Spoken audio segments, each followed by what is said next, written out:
Welcome back, everybody. So we are going to explore different properties of a text. So to bring in a text, let's create like a new frame. Let me just create like a custom frame. To bring in a new text, I'll just click on the frame and just write anything. Let's just say my name is David. This is one way to bring in text. And you can also edit the properties of this text. Like, let's say, for example, now you can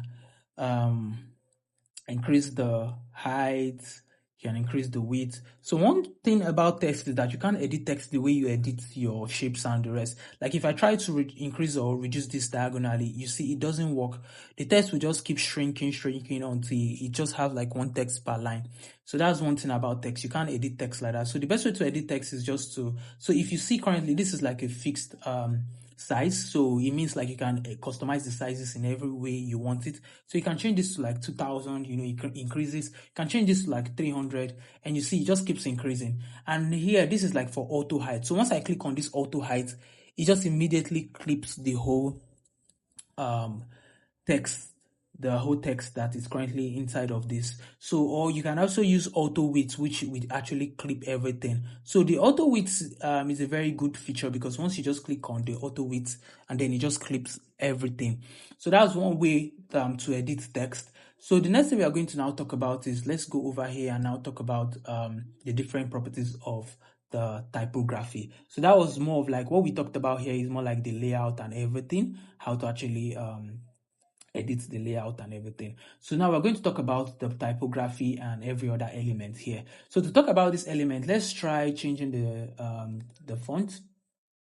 So I'm just going to look for a random font. Let's see if I have like Satoshi. So let's change this to Satoshi, and you see the font has changed. If you see when I click on different fonts, you see it's actually changing. It's changing.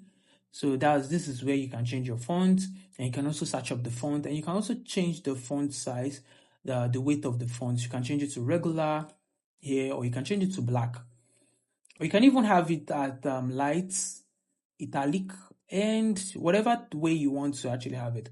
Let's try using this bold italic, and you can also change the sizes here. You can change it to 64 to be larger. We can even change it to a very small size, or even 10. But let's leave it at 64, and let's push this a little to the top. So now the next part that we're going to talk about is we're going to talk about the line height. So this is the line height. You can edit the line height. That's like each line, the height of each line. So for example, now I can increase this to like 60, and you see the line height has increased. So for each line, it has like this height of like 16 for each line. So you can even reduce it to like 20. You see everything has been compressed right now. And let's just change it to auto. Let's change it back to the custom made settings for the font. Let's take it back to this. And the next thing we're going to talk about is we're going to talk about the letter spacing. So you can actually increase the letter spacing. So you see the letter spacing is increasing.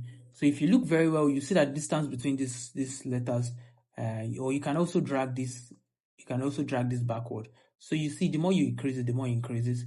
Let's try to do this. Let me change this back to auto, and let's try to. Oh, I think that didn't work. Or let's just change it to 0 then. All right. So since auto doesn't work there, and let's change this to. Oh no, let's go back and just change the height to auto height. So now the next thing we are going to now talk about is, now let's try to explore this here. That's the letter spacing. So once I increase the letter spacing, you see the spacing between the letters begin to increase. The spacing between the letter. If I reduce it, it keeps shrinking. It keeps shrinking. So what I'm using to do it, I'm using the up and down arrow key to actually do this with my keyboard. So this is what I'm using to edit it, basically. So another thing is, let's say now that you have like spacing, let me increase the size of this so we can actually, I can explain this other part. So let's say now we have like a fixed height and a fixed width. And now I want to actually center it. I can center the text, or I can align it to the right, or you can align it to the left using this particular icons, these settings here. And you can also center this, or push it to the bottom, or push it to the top. As little as these settings might be, you will need it in some areas of your project. So just take note of it. So this is where you edit everything concerning your typography. And you can also check out more options. You can also justify it. You can also justify your text. The justify setting is not currently displaying here, so it's best to actually explore more options. And you can also underline your text. You can also strike through, and you can explore more. You can explore more. But let's just go back and you can explore the other aspect of the decorations in your spare time. So let's go back to this. And now you can also change the case to uppercase. You can change it to small case. You can even change it to title case and every other type of case too. And also you can, let's say for example, now let's go back. Let me bring in. So let's quickly change it to a default height. And let's say I just have like different list item. Let's just say this is a list item.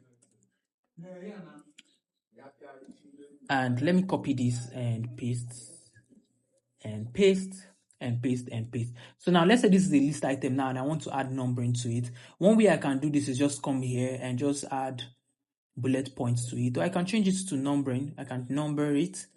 It depends. And also for your paragraphs, let's go over to paragraphs. So let's say one more thing here. Or let me finish with this before we go back over to this. So another way to add bullet points is, so I can actually just add this hyphen and just click space, and then it has actually added. So you just use that, use your keyboard to actually make that possible, and then you just keep adding enter and just take it back and add enter so that the next line it can have like bullet point for the next line.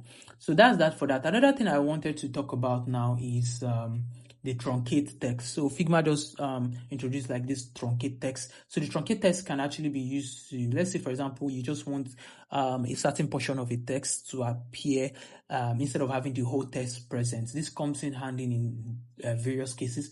You can just truncate the text, you see. So the truncate text will now end with this 3 dots indicating that there are more things that can actually be visible, but they are not just visible. So you can change the max line. So let's change it to 4 lines. So after 4 lines, it actually truncates, or after 2 lines, it truncates. So that's that about truncate text, the truncate text feature. Let's just go back, and that's that about text properties. And you can also like change the text color to whatever thing you want to change it into.